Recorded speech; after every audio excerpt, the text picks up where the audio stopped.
আমি এমন কোনো যাত্রী এখন পর্যন্ত পাই নাই যে দ্বিগুণ ভাড়া নেওয়া হচ্ছে। সকালবেলা থেকে আমি কিন্তু মহাখালীতে ছিলাম, ওখানে আমাদের সড়ক পরিবহন মন্ত্রী এখানে গিয়েছিলেন, প্রতিমন্ত্রী মহোদয় গিয়েছিলেন, ওখানে একটা অনুষ্ঠান করেছে। আমি ব্যক্তিগতভাবে মহাখালী ছিলাম, মহাখালী থেকে আমি আবার গিয়েছি সায়দাবাদ থেকে কিন্তু আমি আমাদের এখানে এসেছি। আপনারা দয়া করে ওখানে দেখবেন যে যে জিনিসগুলো বলা হয়, আমরা যাত্রীদের সঙ্গে কিন্তু কথা বলেছি। আমি এমন কোনো যাত্রী এখন পর্যন্ত পাই নাই যে দ্বিগুণ ভাড়া নেওয়া হচ্ছে। তবে একটা জিনিস এখানে একটু বলে রাখা ভালো, এসি গাড়ির ক্ষেত্রে আমার যত জানা আছে বিআরটি নির্ধারিত কোনো ভাড়া না কিন্তু নাই, এবং এসি গাড়ির কিন্তু মান ভেদে কিন্তু এসি গাড়িগুলো ভিন্ন ভিন্ন হয়ে থাকে।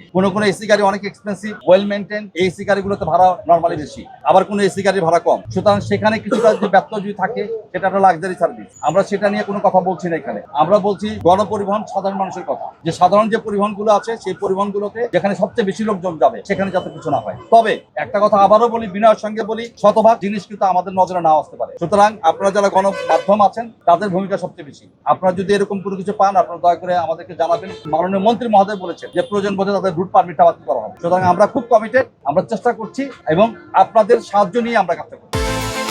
বিকাশ পেমেন্টে 10,000 টাকার বেশি অফার, শপিং চলছে তো।